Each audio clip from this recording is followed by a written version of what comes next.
الآن بسم الله الرحمن الرحيم. بدينا لكم بالفيديو. السكر كان على وشك النجاح. بداية رغوة السكر على وشك النجاح. هذه طبعا طبخة 8 كيلو 8 كيلو سكر مع مقادير المواد حقه، مثل الظفر والمسك والظفر والعودة والحاجات اللي هن دقة العود والعود الطويل اللي زي كذا يبان قدامكم، والمسك والظفر والعفس والذكر واللي هي الحبشي والمستكى والعنبر. الآن شوفوا أنتم الثخنة. الآن الطبخة سكبنا احنا المواد. اعذرونا لأنه أنا ما قدمتش الفيديو ببداية السكر لأنه كنت أنا منشغل، والآن إن شاء الله نرجع نقدم لكم فيديو ثاني على أساس إنه من بداية السكر لما نهايته. الآن المهم الطبخة هذه مجموع في به من المواد كامل حق البخور. طبعا 8 كيلو سكر بيطلع لحدود 80 قرص 90 قرص من الحجم.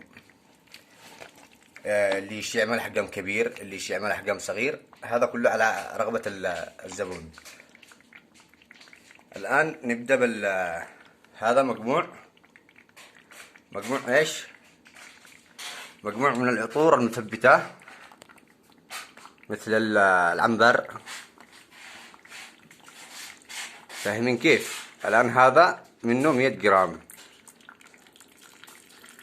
مثل العطر العنبر وشمامة العنبر وغيره. نسكب قليل وبعدين نطرح العطر شوية وبعدين نخلط. والنار طبعا تكون هادئ على اساس ما يتبخر زيادة. النار تكون هادئ. نخلط العطر اللي عملناه على اساس يتداخل بين المواد.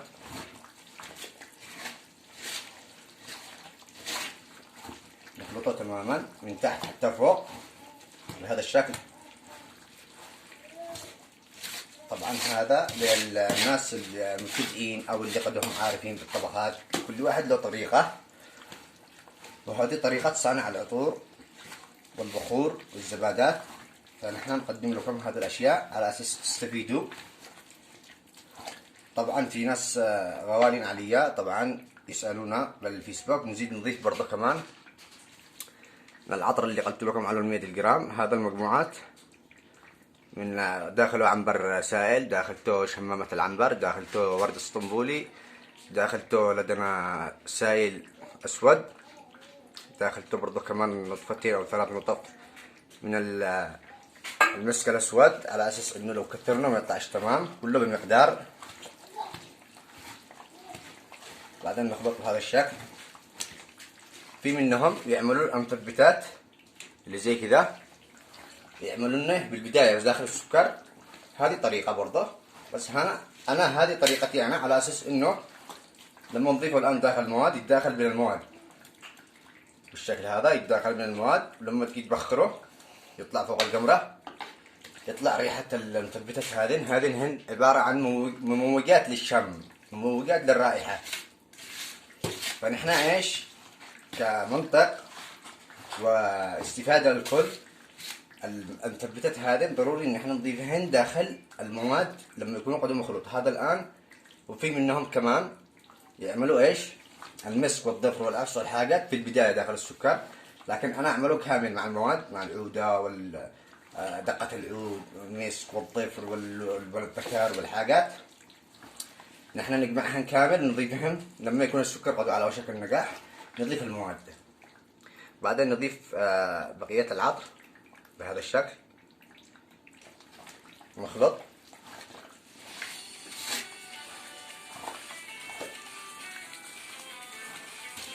بهذا الشكل.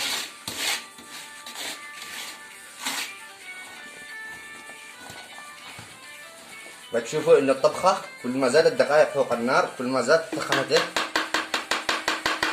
تمام. احنا كمان الان ضفنا ايش بالبداية؟ مثبتات. الان بنضيف ايش؟ العطور اللي هن الرائحة اللي احنا نحبه. طبعا الرائحة اللي احنا ايش نحبه.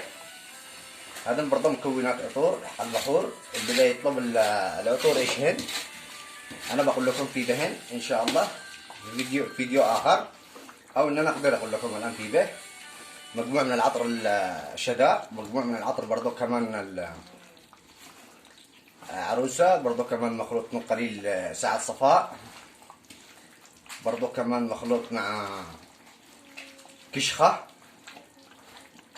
هذه المخلوطات بس كله بالمقادير. الكمية حق العطر نحنا نسكب بهذه الطريقة. لما تشوفوا ان السكر النار طبعا تكون هادئة على اساس ما يتبخر زيادة.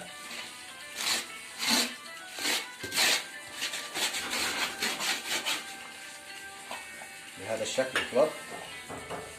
تمام. لحظة. بهذا الشكل.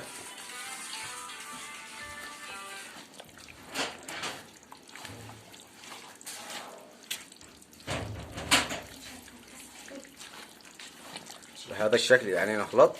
نشوف الطبخة قد يعني ايش التخنة حقه بهذا الشكل. تشوفوا التخنة حقه بهذا الشكل.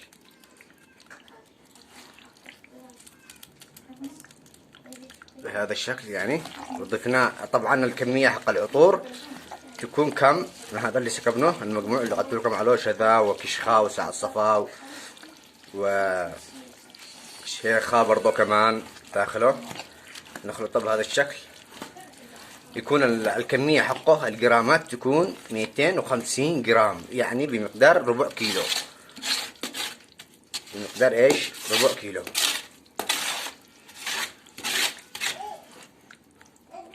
مقدار ربع كيلو. الآن نزيد نضيف ايش؟ البقية حق العطر. طبعا لكل شركة تتميز بعطرها المفضل. ضروري يكون عطر رزين عربي لأجل انه يتداخل بين المواد. فاهمين ايش اقصد؟ يعني العطور يكونوا رزين وعربي. يعني هذا مجموع من العطور قلت لكم، من شوية شداء وساعة صفاء وكشخة وشيخة. طبعا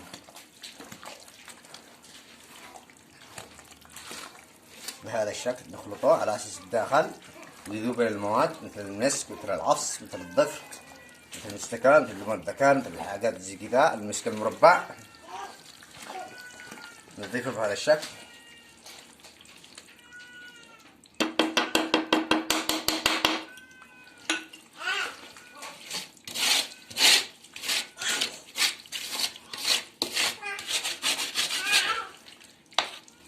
الآن البخور على وشك النجاح خلاص بهذا الشكل. هذا البخور الآن طبعا جاهز. اللي ما يقدرش يعني يوزنوه متى ينزله بهذا الشكل ينزله. طبعا أنا برجع أعمل لكم فيديو ثاني من بداية تنزيل السكر، بس بحيث إنه وقتي ضيق وأعتذر منكم ولا الوقت يكون طويل. فأنا إن شاء الله الحين هذا كبداية ضفنا المواد. قلنا لكم متى تعملوا الحاجات. كل واحد طبعا له طريقة بطبخته، فهذه طريقتي أنا يعني. خلاص الآن السكر والمواد جاهزة. ننزله الآن الأقراص بهذا الشكل.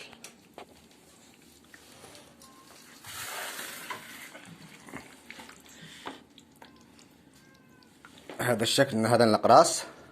طبعا يكون في داخل الأقراص ايش؟ قليل من العود المبسوس الأصلي، على أساس إنه يكون طبقة تحتية في بو ايش؟ هو طبعا الكمية حق الصحون طبعا بيقارب 180 قرص بهذا الشكل، لأنه نحنا نبيع جملة، نبيع تجزئة بهذا الشكل. وبعدين نضيف بهذا الشكل، من شكل القرص بهذا الشكل. ونخلي النار هادئة طبعا. نقدر بهذا المقدار.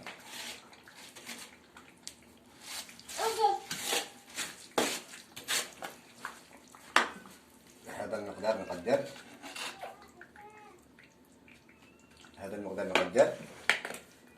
الضغط كذا ضروري يكون في حد جنبك يساعدك على اساس انه تضيف القرص بهذا الشكل، يطلع بخور عدني اصيل درجة اولى يعني عرايسي بهذا الشكل. المهم عشان نطلش عليكم بالفيديوهات، الان بنضيف هذا البخور كله داخل الاقراص بهذا الشكل.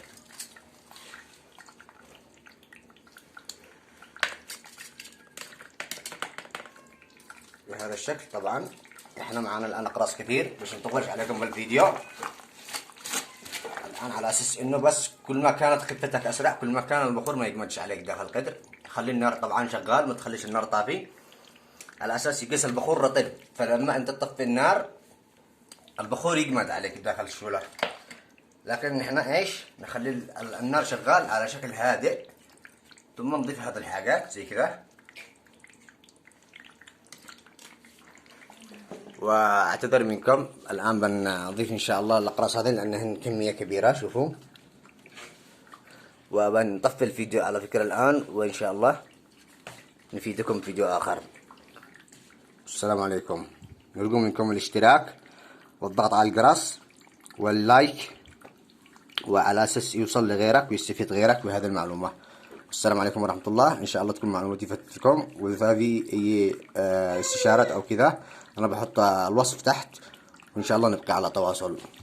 السلام عليكم ورحمه الله وبركاته.